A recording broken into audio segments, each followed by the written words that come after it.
This is Anne Marie, the anti-HR lady, and I want to talk to you guys today about spotting discrimination even when it's not always obvious. First, who am I? I'm Anne Marie, the anti-HR lady. I'm the founder of the anti-HR consultancy, and I teach employees how to understand their workplace rights, how to assert their workplace rights, and how to get their employers to pay them to leave discriminatory, hostile work environments. Now, one of the things I want to talk about, and I'm going to talk about today, is paying attention and being able to spot discrimination even when it's not always obvious. I was talking to a potential client this week on a discovery call, and at the top of the call, she was adamant to me that she was in a hostile work environment, but that there wasn't any discrimination. And I explained to her, that it was more likely for her to be successful in getting an employer to pay her to leave a discriminatory hostile workplace if she could show that they were engaging in discrimination. Because the reality is hostile, toxic, and even bullying behavior is not illegal unless you can show that the entity or the parties engaging in it are doing so because you belong to a protected class or you have a protected characteristic. And employers are not allowed to discriminate against you based on protected classes and protected characteristics. But anyway, I kept, talking to her and asking for more information about her work environment. And as she described her work environment to me, I stopped at one point and I asked her, "How old are you?" And she said, she told me her age. And then I asked her how old were the women that were engaging in the behavior that she was experiencing consistently in the work environment. And they were at least 10 to 15 years older than her, right?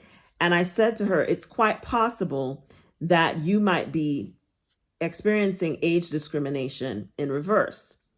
And I explained to her that age discrimination is illegal. And it's illegal whether it is younger people perpetrating discrimination against older people or vice versa. But one of the things that, we don't talk a lot about, and I'm going to touch a little bit of a third rail here, is how women engage in age discrimination at work against each other, and how often older women gang up on younger women and are very unkind to them and even discriminate against them because they're younger.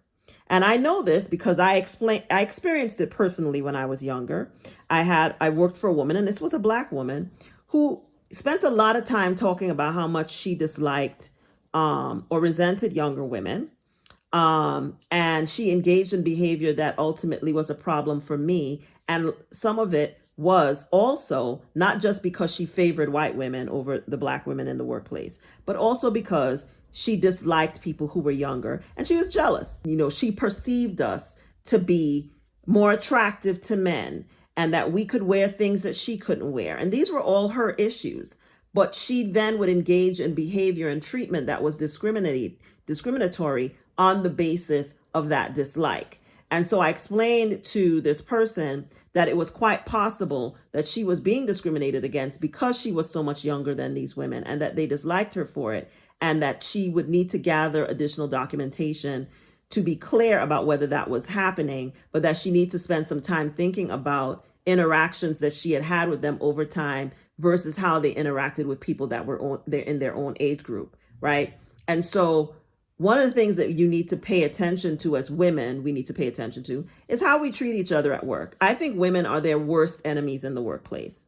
Whether you are talking about how white women perpetrate white supremacy and racism against Black women in the workplace, or how, white women treat each other in the workplace, which can often be very egregious, because I've seen that as well, and engage in, bullying and microaggressions and mean girl syndrome, as I call it, against each other and against other women of color, and how they turn the whole workplace oftentimes into a clique and a clubhouse that's based on who's in and who's out. And sometimes those preferences are based on youth. They're based on, economic status and other things. But I have seen women really engage, and Black women as well, against other Black women. In this situation that I'm talking about, it was Black women doing this to older Black women doing this to a younger Black woman in a workplace.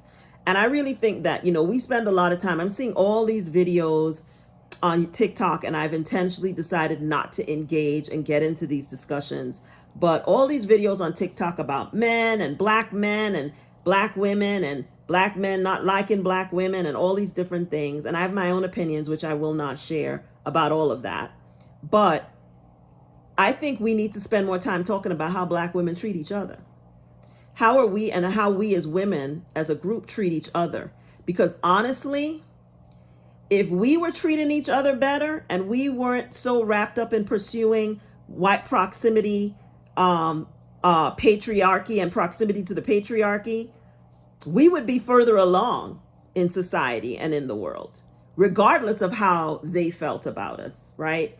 We would be further along if there was solidarity between us and how we treated each other. And that solidarity just isn't there. We love to talk about it, but it's not there. And I see it all the time in the conversations that I have with clients and potential clients, that it is primarily women that are engaging in some of the most egregious behavior. Men are doing their share as well. But in a lot of these workplaces, especially the nonprofit sector, and I'm going to talk about the nonprofit sector separately in another video, because that is one of the worst employers when it comes to discrimination, quiet as it's kept. But, a lot of these organizations and companies and settings, human resources departments, nonprofit organizations, are very female heavy.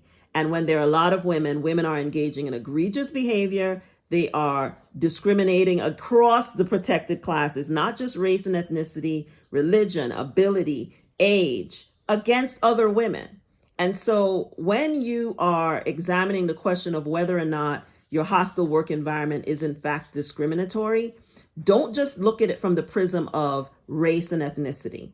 And I want to say that particularly to black women. Don't just think about it in terms of, are they doing this because I'm black, or are they doing this because I'm a woman? Start thinking about, are there other factors that might be coming into play that are also protected classes and characteristics that you may not have given thought to, that might be at the root of what you're experiencing? It might be your gender identity or your gender orientation. It might be your age. It might be your ability. It might be that you raise your hand and ask for accommodations and then they start messing with you. So don't just limit it to thinking we're all black, and because we're all black, I can't raise an issue, but I feel like they're engaging in behavior that's problematic, but I can't raise an issue because we're all the same color. Just because you're black and your supervisor is black does not mean that they cannot engage in discrimination against you. And while it might not be based on race, even sometimes it is, because colorism also is an issue that I'm going to be talking about in a video very soon in the workplaces in the United States. But it might not be race, but it might be your age. It might be another factor that they're discriminating against you based upon. So spend some time thinking about it. Spend some time documenting what you are experiencing. My documentation journal, I talk about it all the time because it is the key thing you need to be doing that many of you are not doing. Grab my documentation journal on my website. I just updated it to include even more information and explanations of protected classes and other types of behavior in the workplace to look out for. But understand that race and ethnicity and even gender are not the only things you should be thinking about. I hope this is helpful. This is Anne Marie, the anti-HR lady. HR is not your enemy, but they're definitely not your friend. I am. I'll see you in the next video.